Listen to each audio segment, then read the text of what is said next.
Debate మనతో బొల్ల మల్ల యాదవ్ గారు బీఆర్ఎస్ పార్టీ నాయకులు కూడా జాయిన్ అయ్యారు, మాజీ ఎమ్మెల్యే మల్ల యాదవ్ గారు. నమస్కారం. మల్ల ప్రకాష్ రెడ్డి, డాక్టర్ ప్రకాష్ రెడ్డి గారు బీజేపీ నాయకులు కూడా జాయిన్ అయ్యారు. ముందుగా మల్ల యాదవ్ గారు నమస్తే. హలో మల్ల యాదవ్ గారు, మ్యూట్లో ఉన్నట్టారు ఒకసారి. నమస్తే సార్. సార్ ఇవాళ హౌస్ ప్రారంభమైంది. వినపడుతుంది వినపడుతుంది మల్ల యాదవ్ గారు. ఒక మంచి దృశ్యం, కేసీఆర్ గారి సభలో కూర్చోవటం, ముఖ్యమంత్రి గారు వెళ్ళి వారికి అభివాదం చేయటం, ఆరోగ్యం గురించి పరామర్శించటం, చాలా చక్కటి సీన్. అంటే ప్రజలు కోరుకునేది అదే కదా మల్యాదవ్ గారు. హౌస్ జరగాలి, అధికార పక్షం ప్రధాన ప్రతిపక్షం ఇద్దరు కూర్చోవాలి, అంశాల మీద లోతుగా చర్చ జరగాలి, ఊరక తిట్ల పురాణం కాకుండా మంచి సాంప్రదాయం కావాలని కోరుకుంటారు. ఇవాళ అధికార పక్షం నుంచి అది జరిగింది.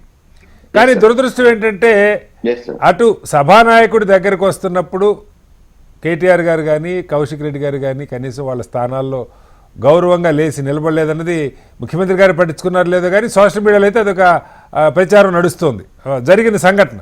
రెండవది, కేసీఆర్ గారు సంతాప తీర్మానం, తెలంగాణ మాజీ ఉద్యమకారులు రామిరెడ్డి దామోదర్ రెడ్డి గారు లాంటి వాళ్ళు చనిపోయిన సందర్భంలో పెట్టినట్టు సంతాప తీర్మానం మీద ఆయన కూడా రెండు మాటలు మాట్లాడుంటే బాగుండేది.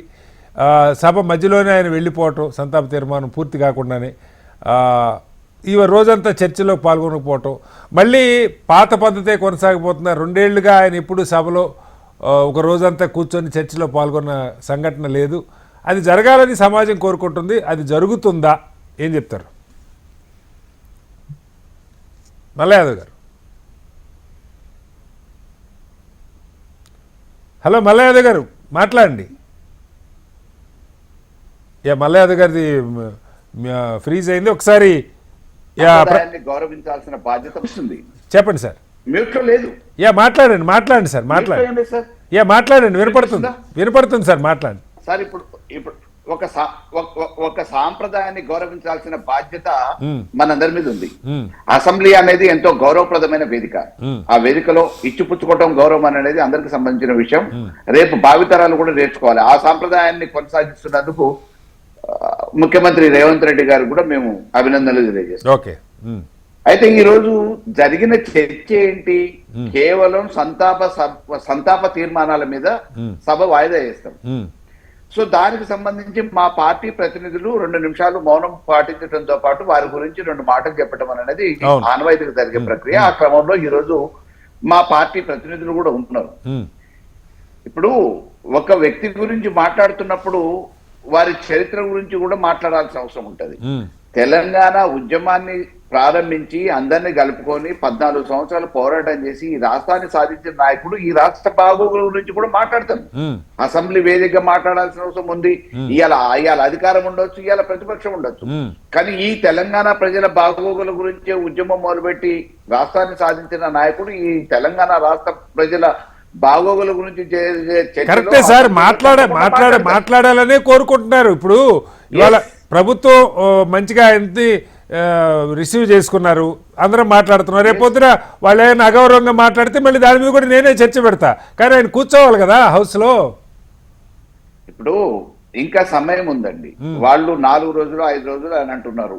దీన్ని మామూలుగా కొనసాగించాలి, ఇంకా వేరే అంశాలు కూడా ప్రస్తావించాల్సిన అవసరం ఉంది అని చెప్పేసి వాయిదా తీర్మానాలు మేము కూడా ఇస్తున్నాం. బీఆర్ఎస్ పార్టీ పక్షాన ఈ అసెంబ్లీ సమావేశాలను కొనసాగించి అన్ని విషయాల మీద కూడా చర్చ పెడదామని చెప్పేసి బీఎస్సీ మీటింగ్ లో కూడా మాట్లాడే అవకాశం తీసుకోవడం జరిగింది. దాని గురించి కూడా ప్రస్తావన చేస్తున్నాం. కానీ రేపు మీరు పెట్టే ఏదైతే ప్రధాన సమస్యలు ఉన్నాయో, ప్రధాన అంశాలు ఉన్నాయో వాటన్నింటి మీద మాట్లాడటానికి ప్రధాన ప్రతిపక్ష నాయకుడిగా కేసీఆర్ గారు హాజరవుతారు. ఎందుకు మీకు అంత తాపత్రయం? ఎందుకు వ్యక్తిగా మీరు ఎందుకు దూషణలోకి దిగే ప్రయత్నం చేస్తున్నారు?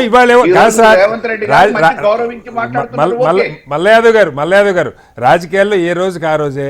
ఇవాళ ముఖ్యమంత్రి చాలా హోందాగా ఆయన పలకరించి వ్యవహరించారు. కేసీఆర్ గారు కూడా కూర్చుంటే అసలు చర్చే లేదు.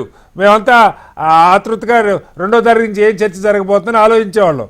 ఇప్పుడు అది కాకుండా ఆయన ఉంటారా లేదన్న చర్చకు వచ్చింది పాయింట్. అది ఇప్పుడు భూతద్దంలో పెట్టి చూస్తే ఏ సమస్య అయినా కానీ అట్లా పడుతుంది. ఇప్పుడు ముఖ్యమంత్రి గారు కూడా అసెంబ్లీ జరుగుతున్నప్పుడు కొన్ని కారణాల వల్ల అసెంబ్లీకి హాజరైతే హాజరవుతారు, లేదంటే వారికి ఆ చర్చ మీద వారిదే అంశమైనప్పుడు తప్పకుండా వచ్చి హాజరవుతారు ముఖ్యమంత్రి హోదాలో కూడా.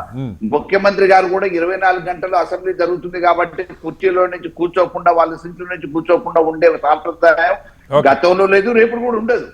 కానీ అంశాన్ని బట్టి, ఆ ప్రాధాన్యతను బట్టి, చర్చని బట్టి తప్పకుండా ప్రతిపక్ష నాయకుడిగా ఇవాళ మేము ఏదైతే డిమాండ్ చేసిరో మన గ్రామ పంచాయతీ ఎన్నికలు జరిగిన తర్వాత నల్గొండ, మహబూబ్నగర్, రంగారెడ్డి జిల్లాలకి పాలమూరు, చేవెళ్ల ప్రాజెక్టు మీద జరుగుతున్న అన్యాయం గురించి ఏదైతే మాట్లాడాల్సిన అవసరం ఉందని చెప్పిరో దానికి అనుగుణంగానే రేపు ఆ చర్చ పెడితే ఆ చర్చలో తప్పకుండా ఆ సమస్య గురించి సంపూర్ణమైన అవగాహన ఉన్న వ్యక్తిగా ప్రతిపక్ష నాయకుడిగా కేసీఆర్ గారు మాట్లాడతారు. దాని గురించి ఆందోళన ఎందుకు, రేపు ఏం జరగబోతుంది అనే దాని గురించి ఇప్పుడే పెద్దగా దాని గురించి అవసరం ఉండదు.